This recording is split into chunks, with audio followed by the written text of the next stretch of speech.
Hello, hello! In this video, I will show you how to get your Neobox banners, ClickSense banners, or your PTC banners and your referral links. Tapos, kung paano nyo siya mailalagay sa mga blog post ninyo. So, let's start. I will just type here Neobox.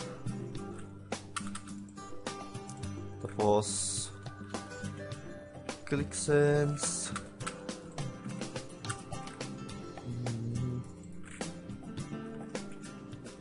TrackPay.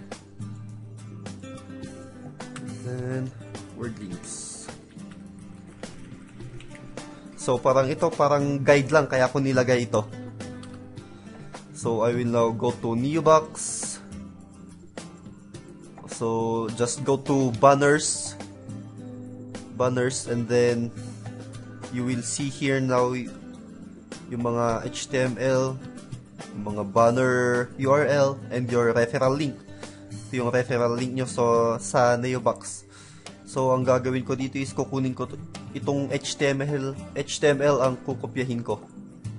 So, I will just copy, then go to my Blogger. At mas gusto kong gamitin itong edit HTML, parang ito, kasi mas madali. So, I will just go to HTML, at itong mga Neobox na tinype ko, yung mga pangalan ng clicks, ng mga PTC sites, parang guide. So, I will just copy here, and paste. And then, let's click on compose. See that? Ito na yung PTC banner, and nakalagay na rin dito yung referral link. So, pwede kang magsingit-singit dito ng kung ano-ano. Parang mas maganda pag ganyan kasi parang guide. Tapos punta naman ako sa ClickSense. Sa ClickSense, yung mga banners makikita dito. Affiliate banners. So, let's just click on that.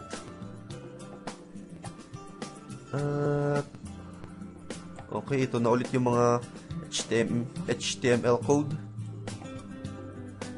Yung mga yan. And ito yung mga style ng mga, parang design ng mga banners for ClickSense. So,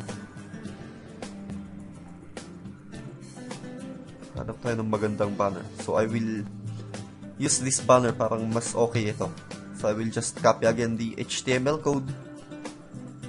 Copy, back to Blogger, and then dito ulit sa may edit HTML, I will paste it there. Yan. See, ito na ulit yung banner for ClickSense. So, sa TrackPay naman. Sa TrackPay, dito makikita yung referral links and banners. So, let's click on that.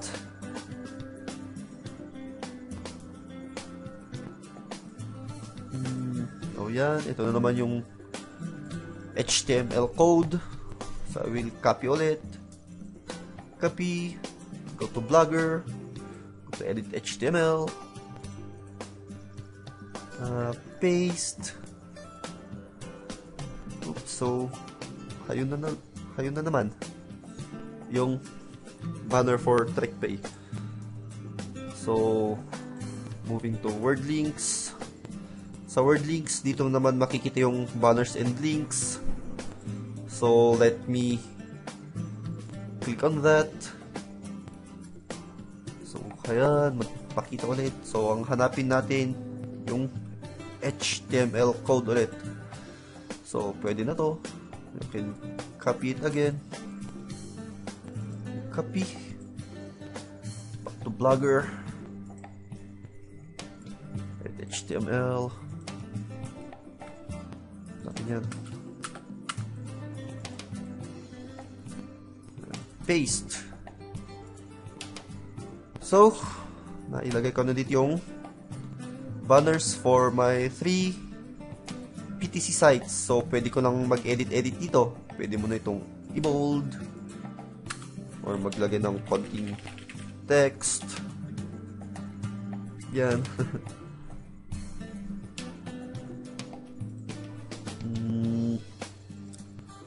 So, ganyan. You can edit it now.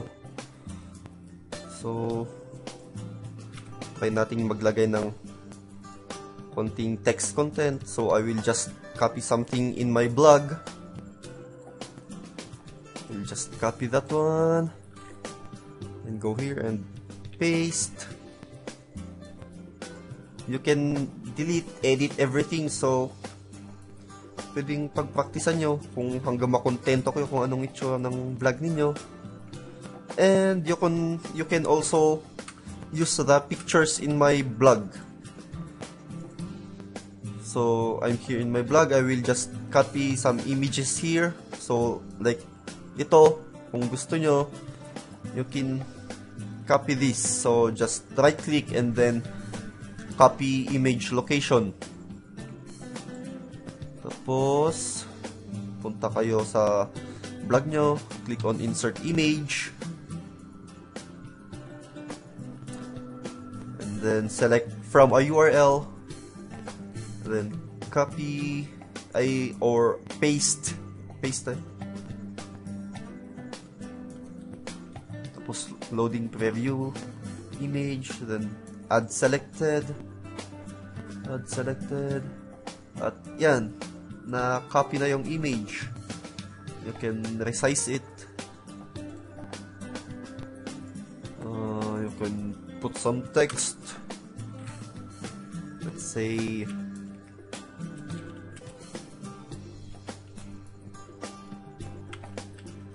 yan, parang maglalagay ulit ng instructions. You can edit everything. So, paglaruan nyo hanggang sa makontento kayo sa gusto nyong style ng vlog nyo or kung ano yung gusto nyong ilagay sa vlog ninyo. Kung gusto nyong gamitin yung mga image dito sa vlog ko, go ahead, copy it. Just right click and then copy image location, and then insert image, choose from a URL, and then paste, loading preview image, wait lang yan, and then add selected. You can resize the image, you can make it small, medium, large, or extra large. Malaki na masyado. So large lang, and then kayo na, bahala na kayo na gumawa sa style ng vlog ninyo. Mas okay kung gagawa ng guide. So, medyo magulo man yung pagka-explain ko. Sana naintindihan nyo. Okay? Thank you.